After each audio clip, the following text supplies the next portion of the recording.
Okay.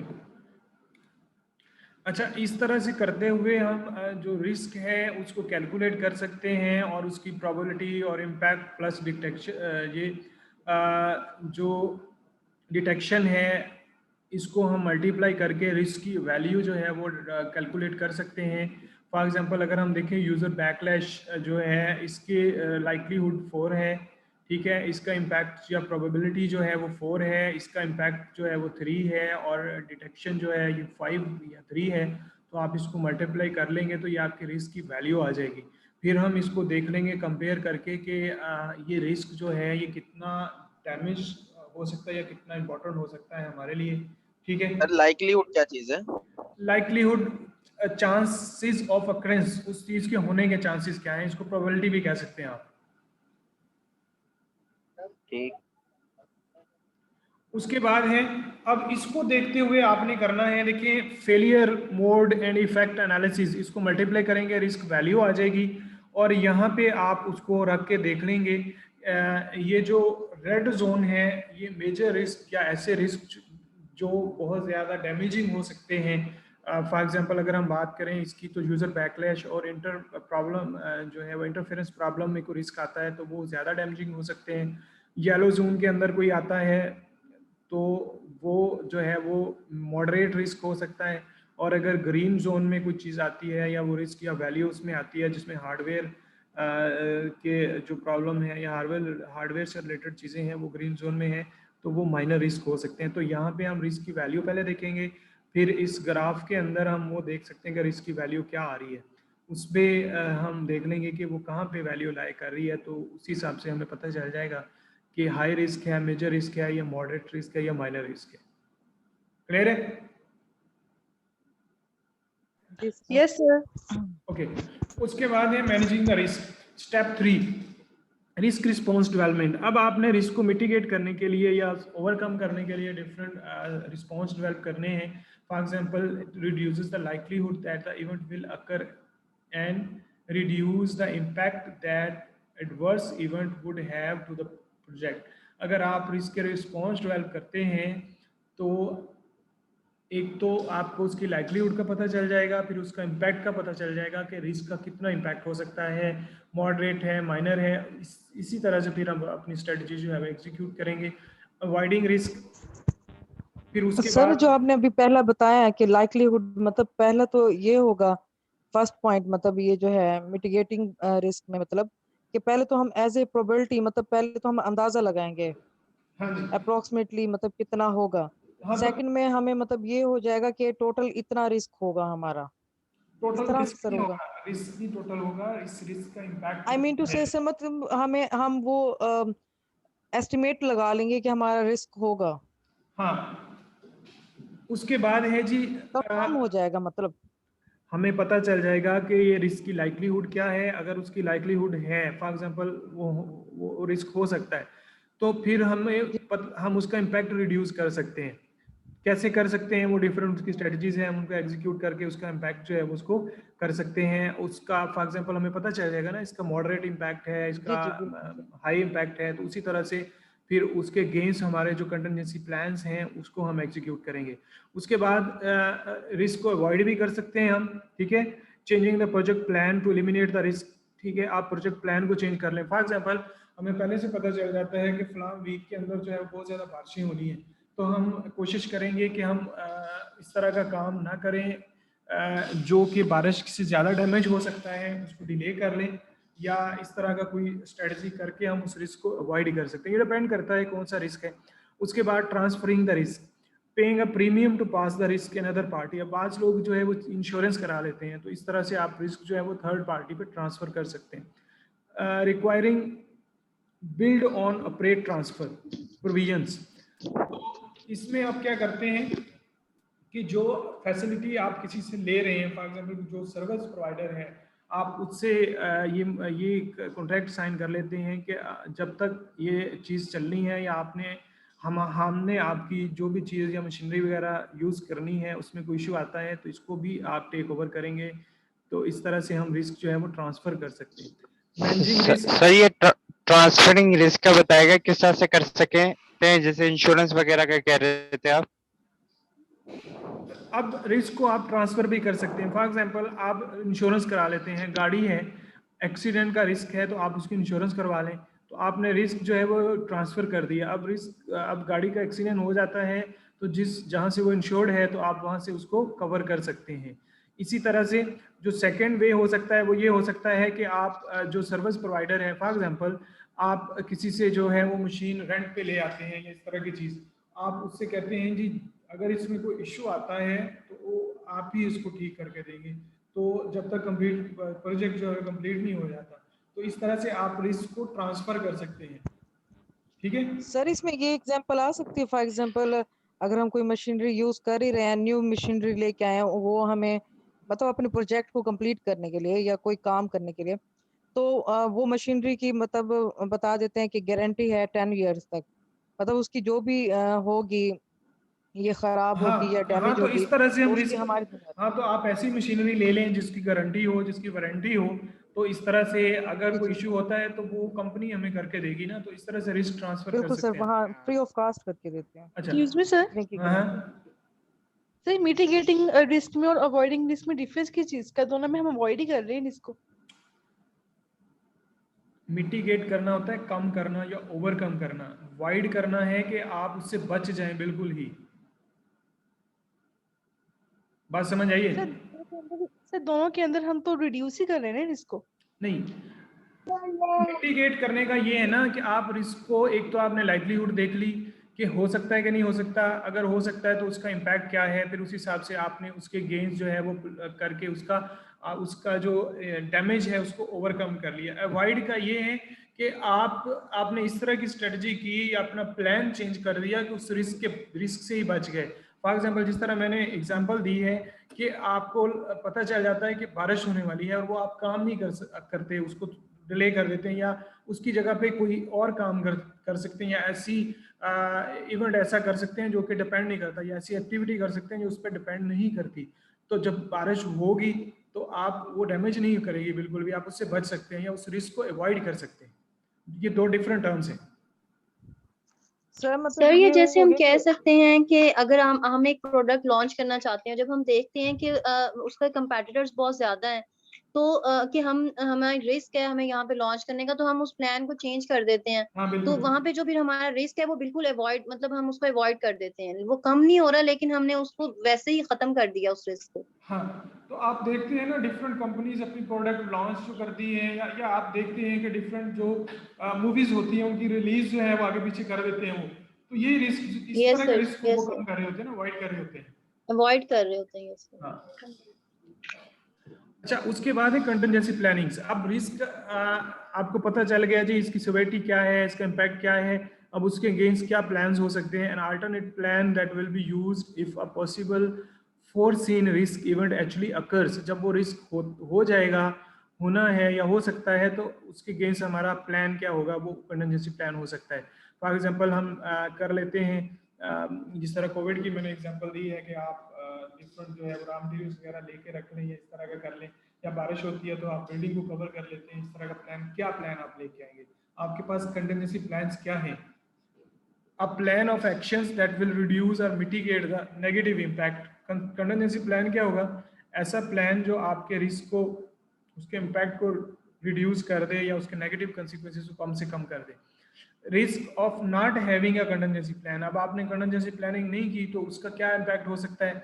Having no plan में show managerial response, slow managerial response.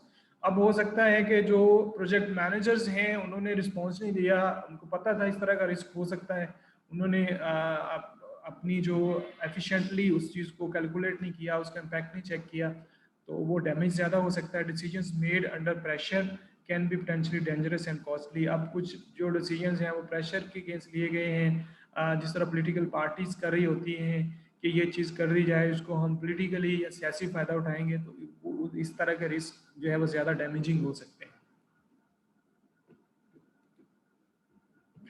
उसके against उसके बाद हैं टेक्निकल रिस्क। अब ये रिस्क के डिफरेंट टाइप्स है, जिस तरह हमने देखा था टेक्निकल रिस्क, और बाकी उसमें 4 टाइप्स थी उसकी। टेक्निकल रिस्क क्या है? Backup strategies if chosen technology fails. Technical, अगर आपकी प्रोजेक्ट में कुछ टेक्निकलिटी इन्वॉल्व है, कुछ टेक्नोलॉजी इन्वॉल्व है, कुछ सॉफ्टवेयर इन्वॉल्व है, तो उसके लिए आपके पास क्या बैकअप्स हैं। आपके फॉर एग्जांपल आपने कोई कंस्ट्रक्शन करनी है और लाइट चली जाती है, तो क्या आपके पास कोई अल्टरनेट है। Assessing whether technical uncertainties can be resolve, तो फिर ये देखा जाएगा कि वो रिजॉल्व हो भी सकती है कि नहीं हो सकती। फॉर एग्जांपल एक ऐसी जगह पे आपको बहुत ज़्यादा इलेक्ट्रिसिटी चाहिए, जनरेटर या इस तरह के जो अल्टरनेटिव्स हैं बहुत ज़्यादा कॉस्टली हो सकते हैं, तो फिर देखा जाएगा कि ये रिस्क कितना है, कितना डैमेज कर सकता है, और क्या हमारे पास ऐसे रिसोर्सेज हैं कि हम उसको निमल बदल जो है वो करके उस रिस्क को कम कर सकें। उसके बाद स्केड्यूल के रिस्क हो सकते हैं। Use of slack increases the risk of a late project finish. ठीक है, तो आप स्लैक को यूज करते हुए भी रिस्क जो है वो उसको कर सकते हैं। जिस तरह हमने बात की थी कि जो रिस्क एक प्रोजेक्ट के अंदर एक्टिविटीज के अंदर जो क्रिटिकल एक्टिविटीज होती हैं उसके अंदर जो स्लैक्स होते हैं उसको आप मैनेज करके आपको पता चल गया कि डिले हो सकता है, तो फिर जो क्रिटिकल एक्टिविटीज हैं उनको सही तरह से मैनेज करके उनके ऊपर काम करके हम जो रिस्क प्रोजेक्ट का जो स्केड्यूल है उसको स्लैक स्लैक मींस क्या होगा? Slack, use of slack.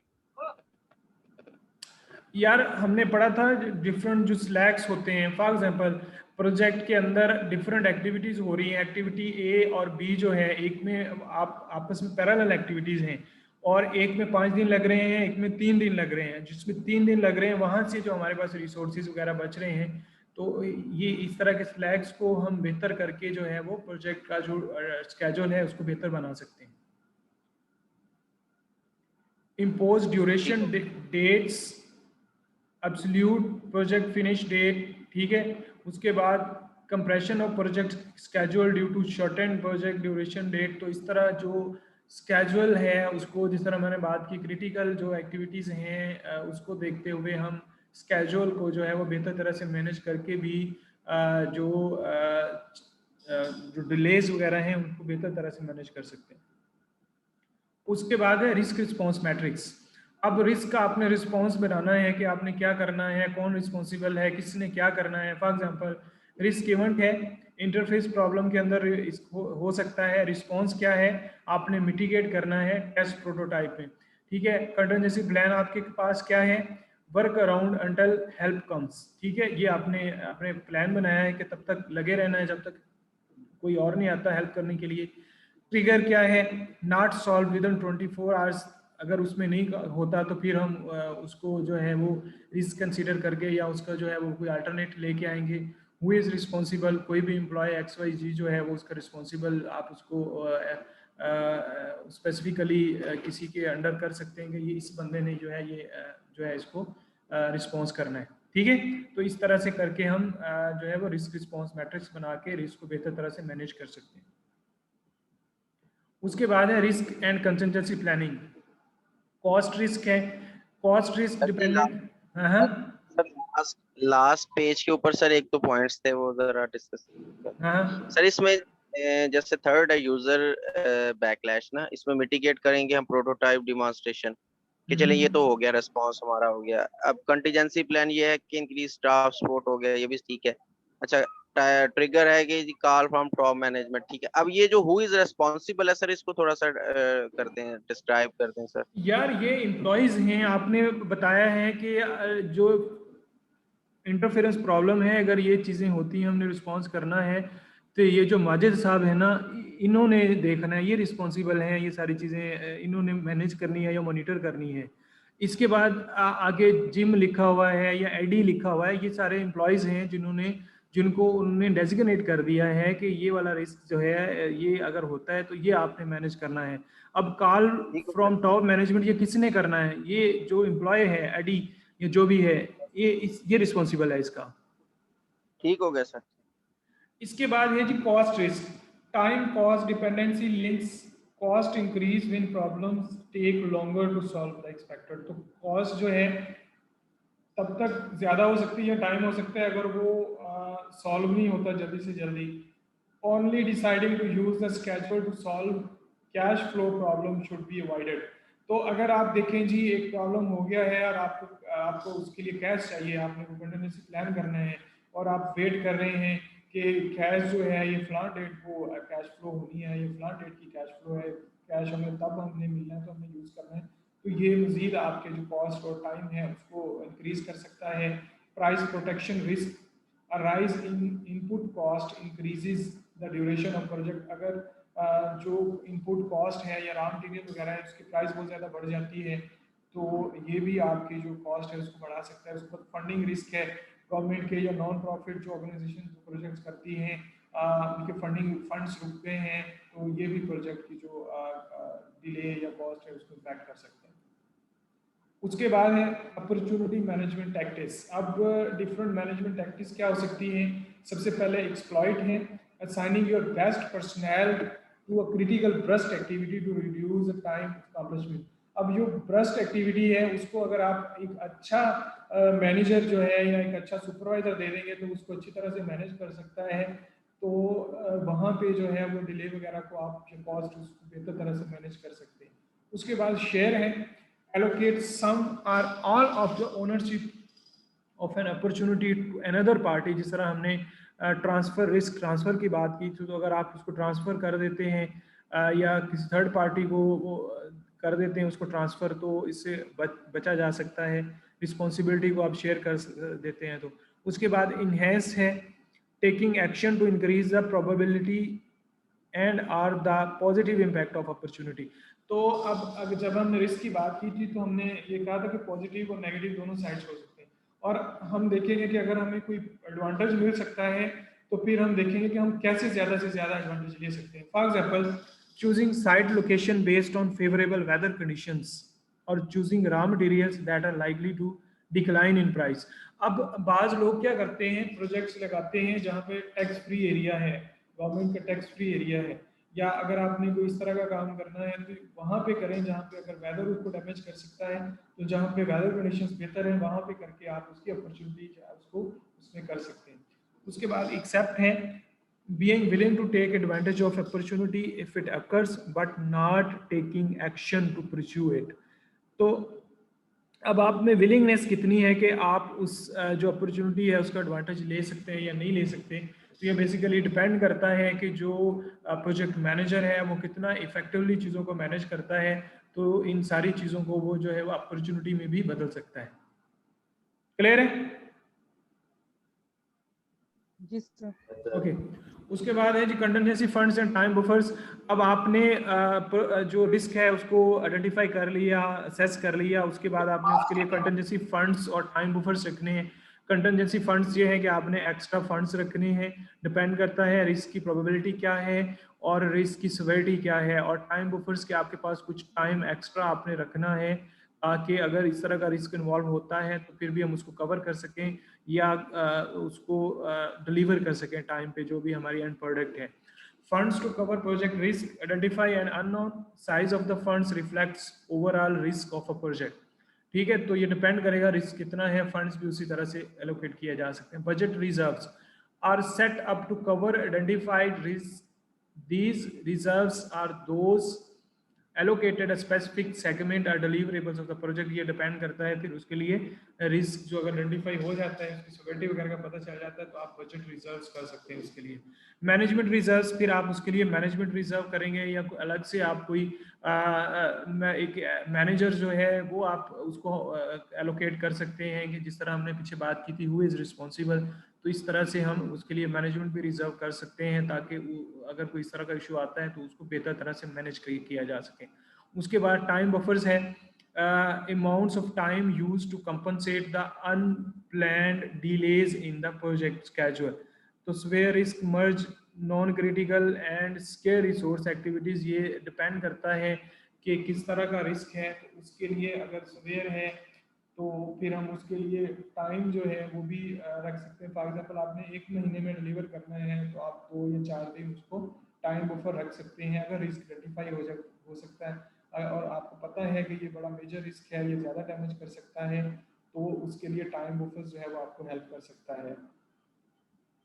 उसके बाद है कंटिजेंसी फंड्स प्लान। ये एक एग्जांपल है कि किस तरह से उन्होंने कंटिजेंसी फंड्स जो है वो प्लान किए हैं। फॉर एग्जांपल जिस तरह एक्टिविटी है, डिज़ाइन एक्टिविटी, कॉस्ट है या कोडिंग है ये बजट बेसलाइन बजट है जिसमें 500 जो है वो डिज़ाइन है, कोड है। उसके बाद रिजर्व बजट कितना है, 15 है, और प्लस करके उन्होंने इसको टोटल इसका बजट बनाया है। ठीक है, तो इस तरह से हम जो है वो फंड एस्टिमेट जो है वो निकाल सकते हैं, फंड भी रिजर्व कर सकते हैं। उसके बाद है examples of time buffers, activities with reserve risk.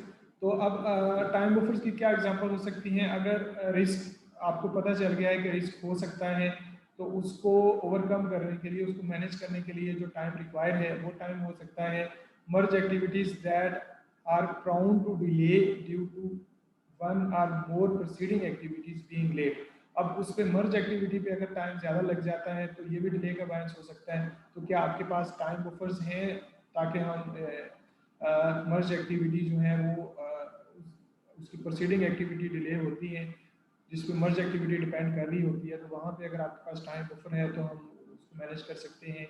Non critical activities to reduce the likelihood that they will create another critical path. ठीक है, नॉन क्रिटिकल एक्टिविटीज को भी देखना चाहिए। अगर वो डिले हो जाए, for example non critical activity है बट उसके ऊपर रिस्क आ जाता है कोई, और ज़्यादा डिले हो जाती है, तो हमारी जो नॉन क्रिटिकल एक्टिविटी है वो क्रिटिकल एक्टिविटी बन जाएगी। और वो तो अगर हमने नहीं देखी, हमारा फोकस क्रिटिकल एक्टिविटी के ऊपर है, तो ये एक नया रिस्क या नई चीज़ हो सकती है, इसलिए हमें देखना पड़ता है। Activities that require scare resources, scarce resources to ensure that the resources are available when needed. तो अगर किसी एक्टिविटी के लिए फॉर एग्जांपल आपने कोई स्पेसिफिक डिज़ाइन कराना है और उस डिज़ाइन को बनाने के लिए बहुत कम लोग मार्केट में अवेलेबल हैं, तो उसके लिए भी आपने उस रिस्क को भी देखना है कि अगर वो बंदा टाइमली नहीं मिलता तो कितना डिले आएगा, तो उसका इम्पैक्ट क्या है, तो ये भी आपने इसकी कैलकुलेशन करनी होती है। उसके बाद स्टेप 4 है जी रिस्क रिस्पॉन्स कंट्रोल। अब आपने जो रिस्क रिस्पॉन्स करना है उस पर कंट्रोल कैसे करना है, उसको कैसे आपने एग्जीक्यूट करना है। Execution of the risk response strategy, ठीक है। मॉनिटरिंग ऑफ ट्रिगरिंग इवेंट्स, जो इवेंट्स हो रहे हैं उसको आपने कैसे मॉनिटर करना है, फिर उसके अगेंस्ट जो एग्जीक्यूशन करनी है प्लान्स की वो किस तरह करनी है। इनिशिएटिंग कंटिजेंसी प्लान्स, फिर टाइमली किस तरह से आपने जो कंटिजेंसी प्लानिंग की है उसको कैसे इनिशिएट करना है। वाचिंग फॉर न्यू रिस्क, अब आपने एक कंटिजेंसी प्लान्स एग्जीक्यूट कर दिया तो आपने न्यू रिस्क अगर उसके दौरान भी अगर हो सकता है तो वो भी आपने देखना है, वो भी आइडेंटिफाई करना है। इस्टेब्लिश चेंज मैनेजमेंट सिस्टम, अब मैनेजमेंट को भी चेंज होना पड़ेगा या उसमें अच्छी तब्दीली लानी पड़ेगी, तो उसको आपने कैसे इस्टेब्लिश करना है। Monitoring, tracking and reporting risk, ठीक है। उसके लिए कि आपके पास मैनेजमेंट है, किस बंदे ने ये मॉनिटरिंग करनी है, किसने ट्रैकिंग करनी है, किसने रिस्क रिपोर्ट करना है। उसके बाद fostering and open organisation environment, ठीक है। उसके बाद repeating risk identification, risk exercise, assigning and documenting responsibility for managing risk, जिस तरह हमने बात की थी हु इज रिस्पॉन्सिबल, तो ये सारी चीजें उसके अंदर आ जाती हैं।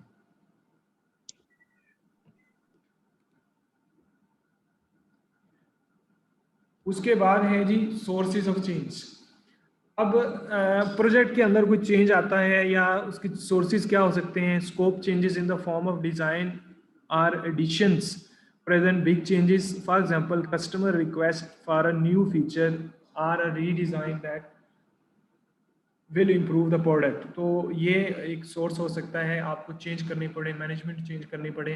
फॉर एग्जांपल कस्टमर आके कहता है जी मुझे मेरा डिज़ाइन चेंज कर दें या इसमें नया फीचर ऐड कर दें, तो उसके लिए आपको नए लोग मैनेजमेंट में ऐड करना पड़ेंगे, नए लोगों को रिस्पॉन्सिबिलिटी देनी पड़ेगी। तो ये एक सोर्स हो सकता है चेंज मैनेजमेंट का।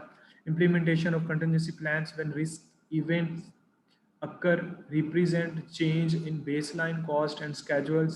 Improvement changes suggest by project team members represent another category। तो ये different sources हो सकते हैं change management के। Clear है? Yes sir। सर ये रिपीट करिएगा सर थोड़ा सा दोबारा से, लास्ट स्लाइड सर। यार ये different जी ये वाली सर थोड़ा सा इसको रिपीट करिएगा सर, क्लियर नहीं हुआ। बेसिकली ये डिफरेंट सोर्सेज हैं जो चेंज मैनेजमेंट का बायस बनते हैं। फॉर एग्जांपल कस्टमर आके कहता है जी ये चीज़ मुझे आपने लैपटॉप बना दिया है, इसमें आप ये वाली चेंजेस कर दें या इसमें नया फीचर ऐड कर दें, इसमें कैमरा भी लगा दें। अब वो किसने करना है, who is responsible for new risk, या नई चीज़ जो आई है या नई आपने एडिशन करना है, कौन रिस्पॉन्सिबल है।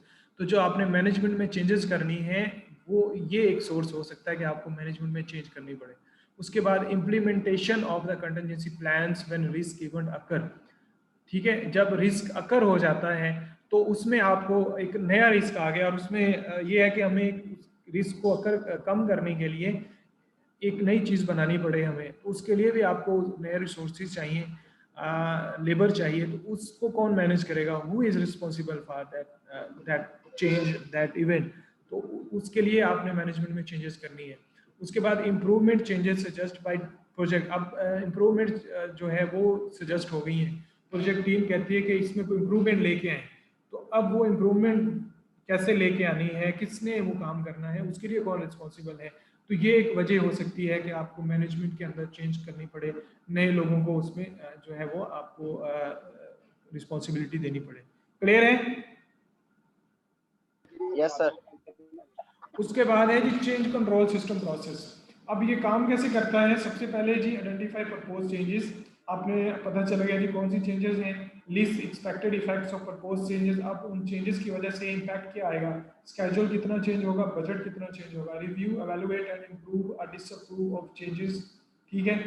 उसके बाद निगोशिएट एंड रिजॉल्व कॉन्फ्लिक्ट, उस चेंज की वजह से कॉन्फ्लिक्ट्स भी आएंगे, अब उसको कैसे रिजॉल्व करना है। Communicate changes to parties affected, अब जो भी पार्टीज उससे इफेक्ट हो रही हैं, फाइनेंस वाले हो रहे हैं, जो भी हो रहा है, लेबर वाले हो रहे हैं, उसको आपने बताना है, शेयर करना है। Assign responsibility for implementing change, adjust master schedule and budget, जो आपने रिवाइज किया है स्केड्यूल, जो बजट जो है वो आपने उसमें एडजस्ट करना है। Track all changes that are to be implemented, फिर जो एक्चुअल चेंजेस आपने इम्प्लीमेंट करनी है उसको ट्रैक करना कि वो कब कैसे होनी है, किसने करनी है, ठीक है। उसके बाद है जी चेंज कंट्रोल प्रोसेस। सबसे पहले देखिए चेंज ओरिजिनेट हुई है, उसके बाद चेंज रिक्वेस्ट सबमिट हुई है, उसके बाद उसको रिव्यू किया गया है, अब वो चेंज अप्रूव होनी है या नहीं होनी, ये मैनेजमेंट फैसला करेगी। अगर तो अप्रूव हो गई तो फिर उसके ऊपर अपडेट और उसको रिकॉर्ड को अपडेट किया जाएगा और उसको डिस्ट्रीब्यूट कर दिया जाएगा जी, जो बंदा रिस्पॉन्सिबल है वो चेंज को इम्प्लीमेंट करेगा। अगर वो चेंज डिसअप्रूव हो गई तो वापस चली जाएगी, वो दोबारा चेंज जो है वो रिक्वेस्ट सबमिट करेंगे, फिर वो प्रोसेस चलता रहेगा। Clear? Yes sir. Yes sir. Sir नमाज का टाइम जा रहा है सर। खत्म हो गई है। आप लोगों ने ये एक दो स्लाइड्स रह गई हैं, ये देखिए, ये बेनिफिट्स हैं चेंज कंट्रोल के, ये पढ़ लेने हैं। जिस तरह उसने कहा कि चेंजेस इन कंसेंशल चेंजेस जो हैं उनको डिस्करेज किया जाता है, इसके बाद कॉस्ट को मेंटेन किया जा सकता है, वर्क ब्रेकडाउन स्ट्रक्चर के अंदर जो है वो मेजर करना उसको बेहतर हो सकता है, तो ये आपने पढ़ लेना है। उसके बाद ये एक फॉर्म है, ये किसी भी प्रोजेक्ट में डिफरेंट फॉर्म्स हो सकते हैं, तो इस तरह के फॉर्म्स हो सकते हैं। अगर किसी ने चेंज रिक्वेस्ट सबमिट करनी है तो इस तरह से चेंज जो है वो किसी प्रोजेक्ट के अंदर उसकी हो सकती है। उसके बाद ये जो है ये रिक्वेस्ट की लॉग शीट है, डिज़ाइन कौन कब कर रहा है, किसने किया है, कौन सी डेट को हुआ है, उसकी अमाउंट क्या है, वो अप्रूव हुई है, डिसअप्रूव हुई है, ये सारी चीज़ें हैं, ठीक है। चैप्टर आप लोगों ने देख लेना है, कोई इशू होगा तो हम डिस्कस कर लेंगे। ठीक है सर। सर जी मिड टर्म के मार्क्स पता लग सकते हैं? मिड टर्म के मार्क्स जो है अभी मैंने पेपर नहीं चेक किए, पेपर चेक करके मैं शेयर करूंगा, ठीक है। सर फाइनल में सिलेबस जो है जहां मिड टर्म तक खत्म हो गया था वो भी आएगा या सिर्फ मिड टर्म के बाद वाला सिलेबस ही आएगा सर इसके अंदर? यार वैसे जो फाइनल रूल है एग्जाम ना, उसमें 20% जो है वो मुझ से होता है, अगर कुछ होगा तो मैं चैप्टर बता दूंगा आप लोगों को, ठीक है। सर वैसे हमने 5, 6, 7 और 10 पढ़ लिए हैं, मतलब 4 चैप्टर। हाँ जी ठीक है जी, कोई क्वेश्चन तो नहीं है? जी सर ठीक। No sir. Sir okay. ठीक है, थैंक यू सर, अल्लाह हाफिज।